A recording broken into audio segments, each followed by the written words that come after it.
Savvy sewists know that sergers are great for making sewing fast, easy, and professional looking. But there are lots of choices. How do you know which serger is right for you?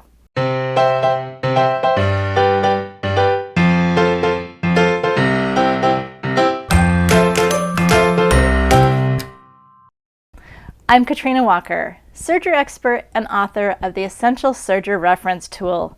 My goal is to make using sergers fun and easy for everyone. I've designed the Essential Serger Reference Tool to help you to understand how sergers work and to be able to create with confidence using any brand or model of serger. It is full of illustrations and photos to help you see exactly what you need to know for using your serger. But buying a serger, that can be very confusing, so let's learn about the different types of sergers, both overlockers and cover stitch sergers, and discuss the differences between them. Are you confused about the difference between a coverlock serger and a cover stitch machine? No worries, I'll cover that also. We'll also discuss the pros and cons between traditional and air threading sergers. Okay, I have in front of me 3 different sergers, also called overlock machines. In the simplest terms, there are 2 main types of serger: 4-thread capable sergers or overlock machines, and 5-thread capable sergers or coverlock machines.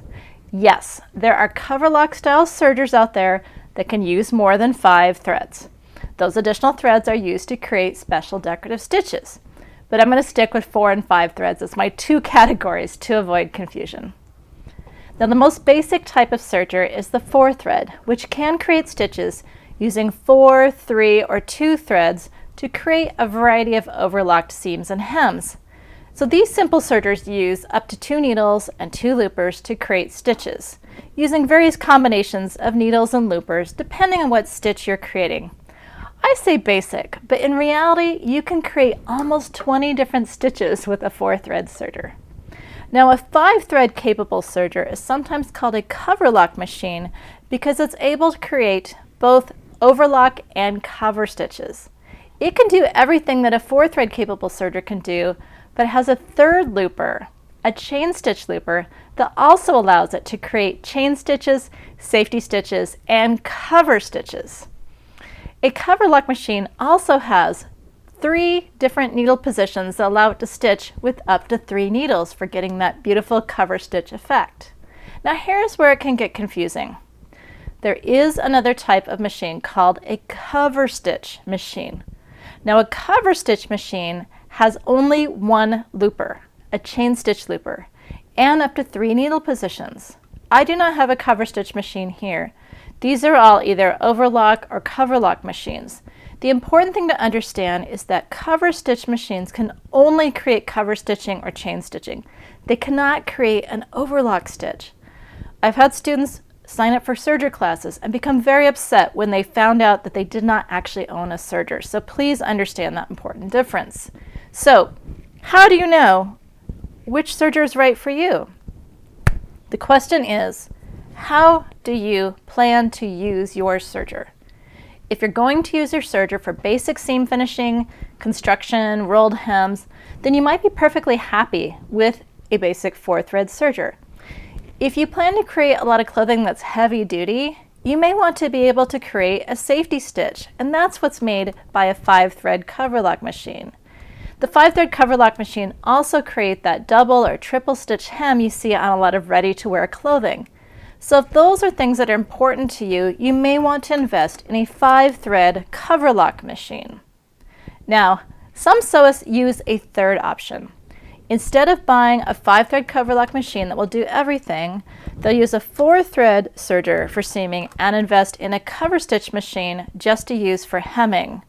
Now, as a sewing professional, I actually have multiple sergers, so I kind of do a hybrid of that where I will have a coverlock machine set up to do my cover stitching, and I'll use my 4-thread for regular serging. And then I might have, since I have 2 of them, I might have this 5-thread coverlock machine set up for a safety stitch. So there's various ways to use it, but obviously most sewists do not have this many sergers.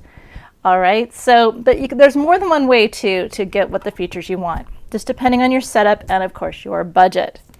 once you've decided which type of serger you want to buy, you have a couple of other choices to make. You need to decide if you want to thread the serger manually or using air threading. And you also need to decide, do you want to set tensions manually or automatically using a computerized interface? Most serger brands now offer sergers with air threading. So air threading means that instead of threading the looper paths by hand, you instead insert the thread into a special port and the serger blows the thread through the threading path, which is super fast and easy. And many sewists find threading a serger to be really intimidating, so air threading is a great way to work around that. And these air threaders are definitely more expensive, but if it's a difference between using it and not using it, then maybe it's worth the difference, all right? Now, threading a serger manually is not difficult, but it does take attention to detail. And you need to check your manual to make sure that you are threading your machine in the correct order. When a serger is not stitching correctly, it's usually because it was not threaded in the correct order. Now, air threading sergers are not fussy about this, but manual threaded sergers are. So this is also something to consider, but most sewists can learn to thread a serger very easily and correctly with just a little bit of practice. Well, regardless of how a serger is threaded, it also has to have different tensions set for needles and loopers depending on which stitch you want to create. This can be done by either moving the dials or levers by hand or using a computerized touch screen to set your tensions automatically. Now, either method is very easy to use. If you're setting the tensions manually, you just need to look them up in the setting for each stitch in your serger manual.